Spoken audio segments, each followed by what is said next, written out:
नमस्कार, India voice देख रहे हैं आप और मैं हूं आपके साथ शिवम दुबे। इंडिया वॉइस के खास कार्यक्रम देवभूमि समाचार में आप सबका स्वागत है। बुलेटिन की शुरुआत करेंगे। उत्तरकाशी और देहरादून में केंद्रीय गृह मंत्री अमित शाह के प्रस्तावित कार्यक्रम को लेकर पुलिस प्रशासन और भाजपा संगठन की तैयारी शुरू हो गई। हालांकि अभी गृह मंत्री अमित शाह का उत्तराखंड दौरा प्रस्तावित है, लेकिन गृह मंत्री के दौरे को लेकर कहीं ना कहीं उत्तराखंड भाजपा अपनी तैयारियों को अंतिम रूप देने में लगी हुई।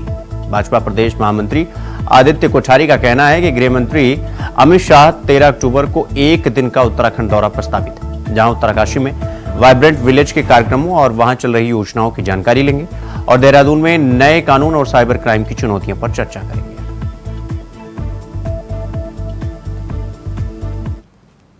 अभी आदरणीय गृह मंत्री अमित शाह जी के कार्यक्रम की सूचना समाचार पत्रों के माध्यम से मुझे मिली है। ऑथेंटिक कार्यक्रम की उनकी प्रतीक्षा है और जानकारी मिली है वो वाइब्रेंट विलेज है उत्तरकाशी जिले में, वहां वो जाकर के भ्रमण करना चाहते हैं, ऐसा है। और एक बैठक उनकी देहरादून में रहेगी और विधिवत कार्यक्रम जब उसका आएगा तो उस हिसाब से फिर बात करें। वहीं प्रदेश भर के प्राथमिक और माध्यमिक स्कूलों की इमारत के लिए शिक्षा मंत्री डॉक्टर धन सिंह रावत ने अधिकारियों के साथ बैठक कर स्कूलों की ग्रेडिंग कर पुनर्निरीक्षण करने के निर्देश दिए। इस बात पर उत्तराखंड माध्यमिक शिक्षा के निदेशक लीलाधर व्यास ने कहा कि मंत्री के निर्देशों के अनुसार स्कूलों की इमारतों की ग्रेडिंग 4 श्रेणियों में की गई है, जिसमें ए श्रेणी में वो स्कूल शामिल हैं जो सुलभ है और वहां निर्माण कार्यों की जरूरत नहीं है। साथ ही उन्होंने कहा कि बी और सी श्रेणी में वह स्कूल शामिल हैं जिन्हें मरम्मत की आवश्यकता है और डी श्रेणी में जिन स्कूलों में ध्वस्तीकरण की आवश्यकता है वहां पर नए निर्माण प्रस्तावित कर दिए गए हैं।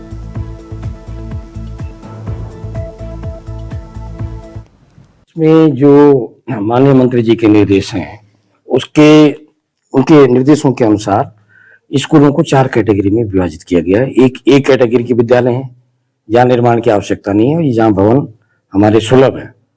एक बी कैटेगरी के विद्यालय हैं जहां लघु मरम्मत की आवश्यकता है और एक सी कैटेगरी के विद्यालय हैं जहां दीर्घ मरम्मत की आवश्यकता है। और डी श्रेणी में ऐसे विद्यालयों को चिन्हित किया गया है जहां विद्यालय जीर्ण शीर्ण हो गए हैं या उनको ध्वस्तीकरण की आवश्यकता है, तो वहां पर एक नया निर्माण भी प्रस्तावित किया गया है। तो जो निर्देश दिए गए हैं, काफी विद्यालयों की डीपीआर बन चुकी है, निर्माण कार्य कुछ विद्यालयों के स्वीकृत भी हो गए हैं और उस दिशा में हम लोग लगातार आगे बढ़ रहे हैं। तो उत्तराखंड सरकार जो लंबे समय से प्रयास कर रही थी उसमें सफलता मिल गया है। राज्य को 38वें राष्ट्रीय खेलों की मेजबानी मिल चुकी है, जो जनवरी से फरवरी महीने के बीच आयोजित होंगे। ये हमारे संवाददाता अभय कैंतुरा की रिपोर्ट देखिए। मुख्यमंत्री पुष्कर सिंह धामी जब भी दिल्ली के दौरे पर जाते हैं राज्यवासियों के लिए कुछ ना कुछ सौगात लेकर आते हैं। इस बार मुख्यमंत्री पुष्कर सिंह धामी दिल्ली दौरे पर है और राज्यवासियों के लिए बड़ी सौगात लेकर आए। यानी उत्तराखंड राज्य जो लंबे समय से इंतजार कर रहा था राष्ट्रीय खेलों की मेजबानी का, आज उसकी तारीखों का ऐलान यहाँ पर हो चुका है। इंडियन ओलंपिक एसोसिएशन की तरफ से राज्य को 38वें राज्य खेलों जो राष्ट्रीय खेल है उसकी मेजबानी का निर्णय यहाँ पर दिया गया।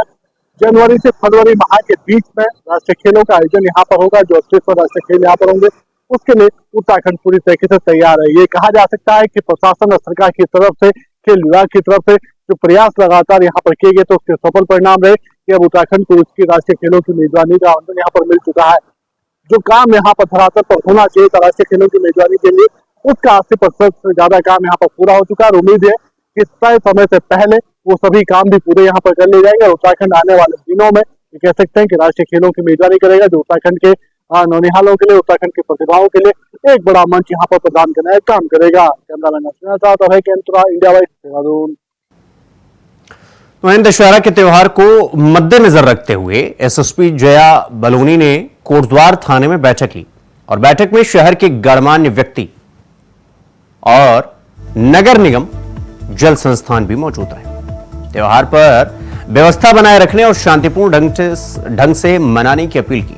त्योहारों के सीजन को देखते हुए सराफा व्यापारियों को भी अपने कैमरे दुरुस्त रखने के आदेश दिए गए हैं और किसी भी व्यक्ति पर शक या संदेह होने पर उसे तुरंत पुलिस को सूचना देने को कहा गया है। बैठक में आए गणमान्य व्यक्तियों ने भी पूरी तरह से सहयोग करने का भरोसा दिलाया। जिस तरह बीते सालों में शहर में त्योहार होते आए हैं, इस बार भी उसी तरह, उसी सादगी और शांति से त्योहार मनाए जाएंगे।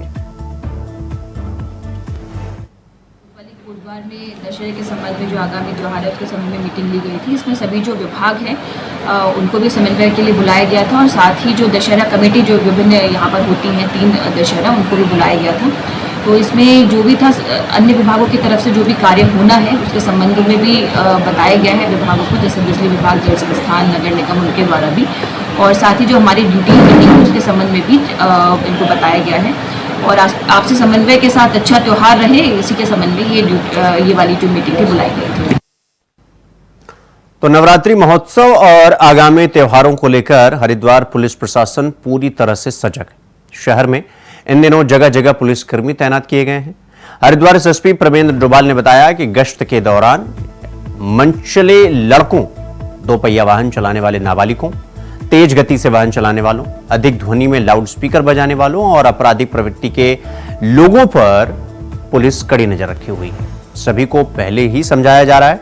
अगर समझाने के बाद भी कोई भी व्यक्ति इस तरह की गतिविधि में संलिप्त होता है या इस तरह की कोई गतिविधि करता है तो उस पर सख्त कार्रवाई की जाएगी। पुलिस लगातार ऑन द टो हम लोगों को काम कर रही है। इसके लिए जो हमारी चेकिंग स्कीम्स हैं वो लागू कर दी गई हैं। सभी थाना प्रभारियों को इस हेतु लगातार साउंड भी किया जा रहा है कि जो हमारी चेकिंग की जो स्कीम्स हैं अलग अलग, उनको आप समय समय पर आप उसको लागू करेंगे, जिसमें सत्यापन का कार्रवाई है उस पर हम लोगों के द्वारा तेज़ी लाई जा रही है। साथ में जो संदिग्ध व्यक्ति हैं उनकी चेकिंग के लिए लगातार हम लोग जो स्लॉट्स में चेकिंग कर रहे हैं और उसमें सुबह के समय की भी चेकिंग है, रात को भी चेकिंग, लगातार होटल ढाबों की चेकिंग। इसके साथ ही जो बाहरी जो हमारे लोग हैं जो खासकर इनामी हैं या वांछित हैं मुकदमों में, उन पे हम लोग लगातार धरपकड़ की भी कार्रवाई कर रहे हैं। और जो सामाजिक सौहार्द को बिगाड़ने के लिए जो भी प्रयास अगर कोई कर रहा है उस पर हम लोगों की विशेष नज़र भी है और उस पर भी हम लोग काम करेंगे ताकि जो फेस्टिव सीजन को अच्छे तरीके से हम लोग इसको कर सकें और सभी लोगों के सहयोग से इसको अच्छे तरीके से हरिद्वार पुलिस निभाएगी। इसके लिए मुझे पूरी उम्मीद भी है और उसके लिए हमारे प्रयास भी लगातार चल रहे हैं। तो वहीं पुलिस महानिरीक्षक गढ़वाल करण सिंह नगन्याल ने रोशनाबाद पुलिस कार्यालय में सर्किलवार अपराध समीक्षा बैठक की। उन्होंने पुलिस मुख्यालय द्वारा चलाए जा रहे अभियानों की समीक्षा की, अभियानों में तेजी लाने के निर्देश भी दिए। हरिद्वार पहुंचे आईजी गढ़वाल करण सिंह नगन्याल ने प्रमुख घटनाओं के बारे में जानकारी ली। आईजी ने बैठक में कई विषयों की समीक्षा की और कई सालों से लंबित पड़े संगीन अपराधों पर आपत्ति जताते हुए जल्द निवारण या निस्तारण के निर्देश दिए। उन्होंने कहा कि अभियान का मतलब सिर्फ दिखावा करना नहीं होना चाहिए, बल्कि उसका डर अपराधियों में बैठना चाहिए, अपराधियों में होना जरूरी है, जिससे आगे होने वाले अपराधों पर अंकुश लगाया जा सके।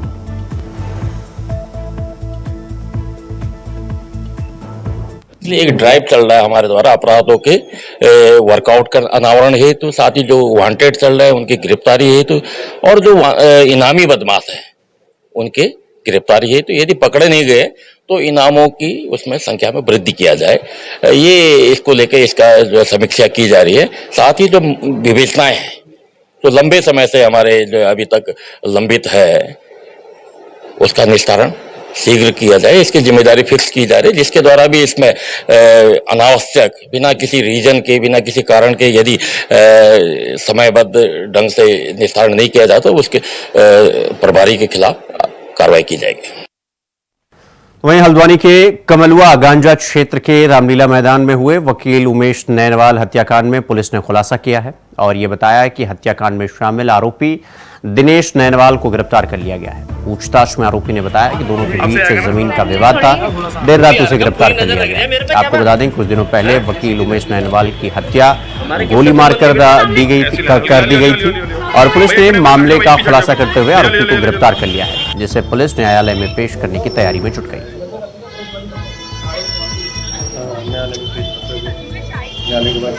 दिनांक 7 तारीख को मुखाने थाना क्षेत्र में रामलीला देखते हुए एक व्यक्ति की गोली मारकर हत्या कर दी थी। इसमें परिवारजनों द्वारा जो एफआईआर पंजीकृत हुई, उसके बाद में हमारे द्वारा अभियुक्त की तलाश शुरू की गई और कल अभियुक्त को गिरफ्तार किया। अभियुक्त से पूछताछ में पता लगा कि ये जो मृतक है और जो अभियुक्त है, इन दोनों के चाचा जो है उनकी जमीन के विवाद को लेकर इन दोनों के बीच एक मामला चल रहा था और उस मामले में सहमति नहीं बन पाने के कारण जो अभियुक्त है उसके द्वारा जो मृतक है उसकी गोली मारकर हत्या कर दी। अगली खबर देहरादून से है, जहां जिलाधिकारी सवीन बंसल ने नगर निगम क्षेत्र में स्ट्रीट लाइट मरम्मत के लिए 35 टीमों का गठन किया है। जिलाधिकारी ने नगर निगम की 35 टीमों की गाड़ी के साथ वार्डवार रवाना किया। सभी टीमें अपने अपने क्षेत्र में जाकर खराब लाइटों को दुरुस्त करेंगे। और आपको ये बता दें कि EECL कंपनी को शहर की स्ट्रीट लाइटों की मरम्मत और रखरखाव का काम दिया गया था, लेकिन काम में लापरवाही के चलते कंपनी से कॉन्ट्रैक्ट वापस लेकर अब नगर निगम की खुद स्ट्रीट लाइटों की मरम्मत करेगा। शहर की स्ट्रीट लाइटों की मरम्मत की जिम्मेदारी अब नगर निगम को दे दी गई है।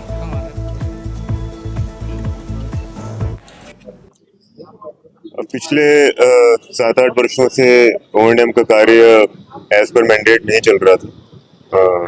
जो हमारा एग्रीमेंट था, जो mutually agreed service level agreements थे, उसके अकॉर्डिंग कार्य नहीं किया जा रहा था। तो हमारे सभी कम्युनिटी ग्रुप से, सोसाइटी से, हमारे विभिन्न माध्यमों से काफी कंप्लेंट्स प्राप्त हो रही थी और इस बीच बैकलॉग भी बहुत हो गया है। जो हमारी लाइट्स हैं जो डैमेज्ड हैं, डिफेक्टिव हैं। तो इसी के चलते ये डिसीजन लेना अनिवार्य था कि O&M को निगम स्वयं एग्जीक्यूट करे as against being dependent on any other third agency, क्योंकि जिम्मेदारी और अकाउंटेबिलिटी सभी निगम की फिक्स की जा रही थी और जबकि जो क्रियान्वयन एजेंसी थी वो कोई और थी, पेमेंट किसी और को किया जा रहा था। तो वहीं देश में वन्यजीव अंगों की अवैध तस्करी के मामले आए दिन सामने आते रहते हैं। ऐसा ही एक मामला उत्तरकाशी जनपद के पुरोला थाना क्षेत्र से सामने आया है, जहां एक तस्कर को 2 लेपर्ड की खालों के साथ गिरफ्तार किया गया है। STF SP चंद्रमोहन सिंह ने जानकारी देते हुए बताया कि उत्तराखंड STF को WCCB दिल्ली से सूचना प्राप्त हुई थी कि पुरोला उत्तरकाशी क्षेत्र में वन्यजीव जंतुओं के अंगों और उनकी खाल की अवैध तस्करी हो रही है, जिसके बाद STF ने ब्रिजमोहन नामक एक व्यक्ति को गिरफ्तार किया है। एक वन्यजीव तस्कर को STF की टीम के द्वारा 2 लेपर्ड की खालों के साथ कल गिरफ्तार किया गया है और ये थाना पुरोला क्षेत्र में इसकी गिरफ्तारी हुई है। अभियुक्त उत्तरकाशी का ही रहने वाला है, गंगोर गांव का है, ब्रिजमोहन पुत्र जनक सिंह, और इसके द्वारा बताया गया था कि ये इनको बेचना चाह रहा था। ये जो इनपुट था, ये WCCB wild life crime control bureau Delhi की टीम के द्वारा जो इनपुट दिया गया था, इसी को हमारे द्वारा डेवलप किया गया था STF की टीम द्वारा। और कल देर रात ये अभियुक्त जो वन्यजीव तस्कर है ब्रिजमोहन सिंह पुत्र जनक सिंह, इसको लेपर्ड की 2 खालों के साथ गिरफ्तार किया गया। एक खाल की जो लंबाई है 6 फीट है और दूसरी खाल की 8 फीट है। तो वन्यजीव अधिनियम के तहत थाना पुरोला में जो है अभियुक्त के विरुद्ध मुकदमा पंजीकृत किया गया है और इसकी गिरफ्तारी की गई। तो वहीं हरिद्वार के पेरान कलियर पुलिस ने अवैध पटाखा कारखाना का भंडाफोड़ करते हुए 2 लोगों को गिरफ्तार किया है। पुलिस ने 70 पेटी अवैध पटाखे और भारी मात्रा में विस्फोटक बरामद किया है। जानकारी के अनुसार आगामी त्योहारी मौसम को लेकर पुलिस अलर्ट मोड में है, जिसके चलते पुलिस सत्यापन और चेकिंग अभियान चला रही है। तो वहीं अपराधों पर अंकुश लगाने के लिए भी पुलिस पूरी तरह से एक्टिव है।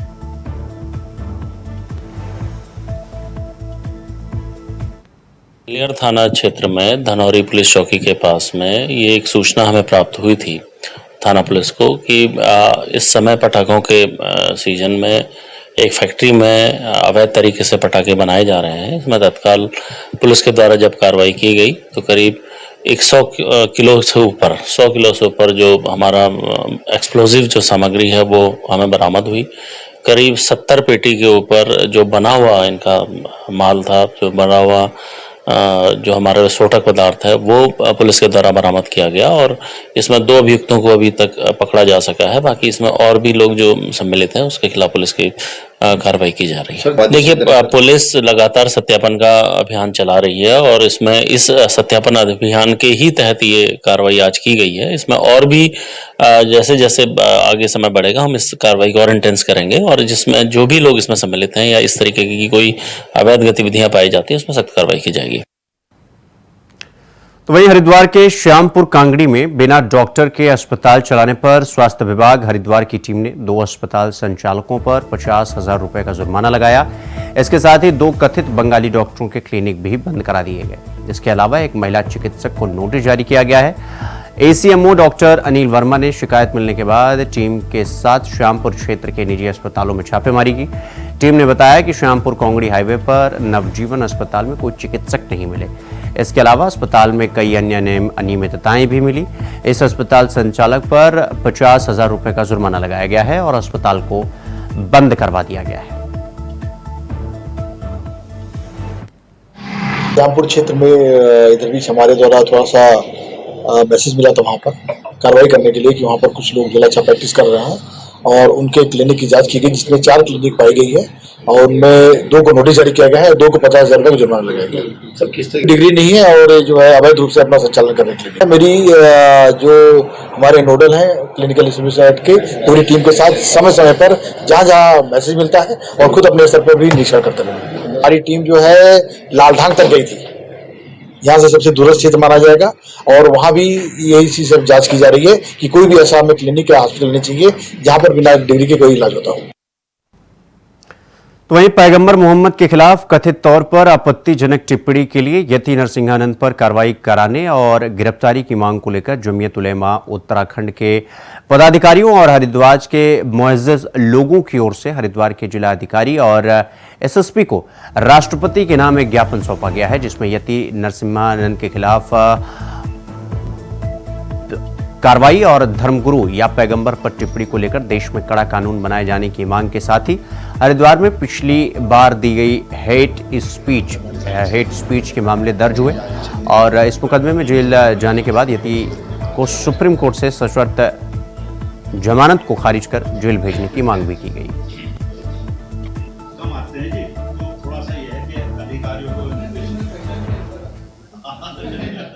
ये जमीयत उलमा उत्तराखंड और जिला हरिद्वार के कार्यकर्ता हैं जमीयत उलमा के। इन्होंने वरिष्ठ पुलिस अधीक्षक के यहाँ ये ज्ञापन दिया है कि इससे पहले यति नरसिंहानंद जो डासना गाजियाबाद के रहने वाले हैं, इन्होंने हरिद्वार में ही हजूर सल्लल्लाहु अलैहि वसल्लम के खिलाफ आपत्तिजनक अल्फाज कहे थे, जिसके तहत वो जेल गए थे और 17 फरवरी 2022 को सुप्रीम कोर्ट के निर्देशन पर इनकी जमानत यहीं से हुई थी, इस शर्त के साथ कि मैं आइंदा इस तरह की कोई बयानबाजी नहीं करूंगा जो किसी धर्म को आहत करने वाली हो। लेकिन इन्होंने फिर अभी 27 सितंबर को या 29 सितंबर को एक बयान फिर नबी करीम सल्लल्लाहु अलैहि वसल्लम के खिलाफ दिया है और तमाम देश के रहने वालों को और ख़ास तौर से मुसलमानों को ये ठेस पहुंची है जो हमारे नबी करीम सल्लल्लाहु अलैहि वसल्लम की शान में गुस्ताखी की है। यति नरसिंहानंद के दिए गए बयानों के अगेंस्ट में आज एक मुस्लिम समाज के संगठन के जो लोग हैं उनका एक डेलीगेशन मुझे मिला था, उनके द्वारा इस पर एक कंप्लेंट की गई है जिसको हम लोगों के द्वारा जांच कराई जा रही है, क्योंकि इसमें ऑलरेडी एक अभियोग गाजियाबाद में कायम किया गया है और वहाँ से जांच इस पर चल रही है और उसके जो स्वामी यति नरसिंहानंद की जो जमानत है या वो जिन शर्तों पर बाहर आए हैं, क्या उनका उल्लंघन उनके द्वारा किया गया है नहीं किया गया, उसकी हम लोगों के द्वारा जांच कराई जा रही है। रुक करेंगे अगली खबर की ओर। उत्तराखंड किसान मोर्चा अपनी कई सूत्रीय मांगों को लेकर आज जिलाधिकारी कार्यालय का घेराव कर रहे हैं। इस घेराव का कारण यूपीसीएल द्वारा लगाए जा रहे स्मार्ट मीटर का विरोध, इकबालपुर शुगर मिल पर बकाया किसानों के गन्नों का भुगतान और कई मांगों को लेकर विरोध प्रदर्शन हुआ। उत्तराखंड किसान मोर्चा के राष्ट्रीय अध्यक्ष गुलशन रोड और जिला अध्यक्ष माकर सिंह की अध्यक्षता में हजारों किसान जिलाधिकारी कार्यालय पर धरना देने पहुंचे। आपको बता दें कि अभी तक कोई अधिकारी प्रदर्शन स्थल पर नहीं पहुंचा जिसे किसान ज्ञापन सौंप सके।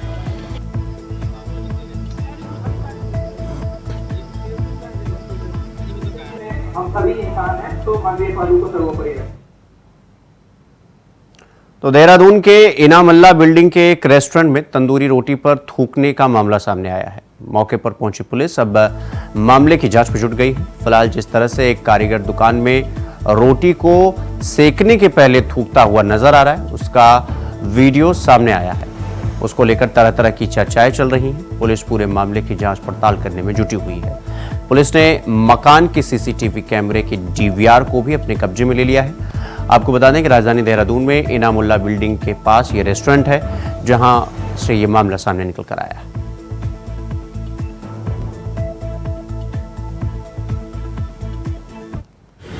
रोटी बनाते वक्त, रुमाली रोटी बनाते वक्त कुछ आपत्तिजनक उसमें ऐसा सीन लग रहा था कि उसमें है, तो इसको देखते हुए जो इसका कारीगर है, साथ ही साथ जो वहाँ का ओनर है, उनको चौकी पर ले आया गया था, उनसे पूछताछ की गई थी। अभी तक प्राथमिक जानकारी में ऐसा लगता है कि जो रुमाली रोटी बनाने के लिए जो एक टेक्निक के हिसाब से जो लोग काम करते हैं, जो कारीगर होते हैं, वो उस टेक्निक से काम कर रहा था। चूंकि विजुअल में बहुत ज़्यादा चीज़ें क्लियर नहीं है, लेकिन फिर भी चूंकि एक संवेदनशील प्रकरण हो जाता है ऐसा कोई खाने पीने की चीज़ और उसमें कहीं कोई ऐसी बात आती है, तो नेचुरल सी बात है, पुलिस उसमें इंटरवेंशन करती है। और शिकायत आई है तो शिकायत जिस तरह के सोशल मीडिया पर वीडियो आया, मतलब कहा जाए शिकायत के रूप में, तो उसको वेरीफाई किया जा रहा है। तो पहाड़ों की रानी कहे जाने वाली मसूरी में चाय में थूक मिलाने वाले वीडियो के वायरल होने के बाद 2 मुसलमान युवकों के खिलाफ पुलिस ने कार्रवाई की है, लेकिन अभी दोनों युवक पुलिस की गिरफ्त के बाहर हैं। मसूरी में हिंदू समाज के लोगों में भारी आक्रोश है इसको लेकर। बजरंग दल और हिंदू समुदाय से लोगों ने मसूरी कोतवाली का भी घेराव किया, और जिसको लेकर मसूरी में बजरंग दल, मसूरी भाजपा मंडल और मसूरी छात्र संघ और अखिल भारतीय विद्यार्थी परिषद द्वारा मसूरी एसडीएम को ज्ञापन देकर तुरंत मसूरी में बाहर से आने वाले मुसलमानों के सत्यापन और खाने पीने की चीजों पर थूक मिलाकर बेचने वालों के खिलाफ सख्त कार्रवाई करने की मांग की गई है। मसूरी मॉल रोड के किताब घर पर मसूरी बिरयानी कॉर्नर को बंद कराए जाने पर बजरंग दल और कुछ लोगों के बीच हाथापाई भी हुई, जिसको लोगों ने बड़ी मुश्किल से शांत करवाया। बजरंग दल के लोगों ने बिरयानी कॉर्नर और मीट की दुकानों को भी बंद कराया, जिसको लेकर कई गुटों में आपस में झड़प भी हुई।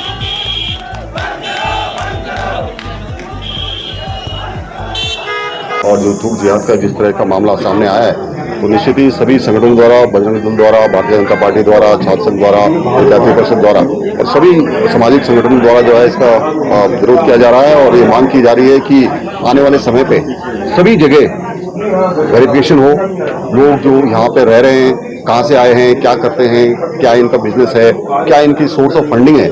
जिस तरह से आपने देखा होगा कि कई बार बड़े बड़े किराए देकर लोगों ने यहाँ पे दुकानें ली हैं, मुझे लगता नहीं कि उतनी सेल उनकी वहाँ पे होगी कि उसी दुकानदारी से वो अपना किराया और रहने का और खर्चा दिलवा पाएं। तो निश्चित ही सरकार को इसमें जो है बड़ी घटना होने से पहले सचेत होने की जरूरत है।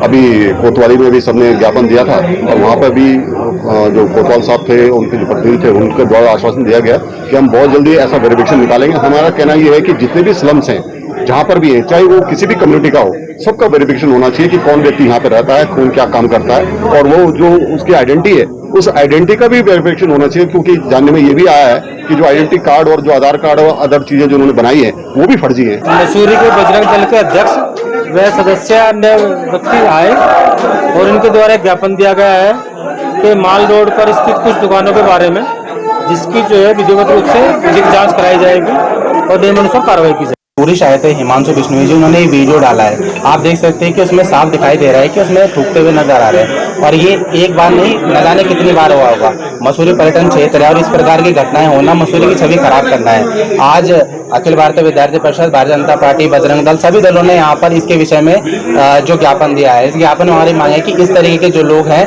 पहले तो जो थूकने वाले व्यक्ति इनको पकड़ के लाया जाए और कड़ी से कड़ी सजा दी जाए। दूसरा, जो इस प्रकार के और लोग भी मसूरी में रहते हैं, जो इनका पूरा गिरोह होगा, एक व्यक्ति तो होंगे नहीं, सभी इस प्रकार की घटनाएं करते होंगे, उन लोगों की भी जांच की जाए और उन लोगों का सत्यापन करके उनके खिलाफ भी कार्रवाई की जाए। तो देवभूमि समाचार में फिलहाल अभी के लिए बस इतना ही। देश और दुनिया की तमाम खबरों को देखने के लिए देखते रहिए न्यूज़। नमस्कार।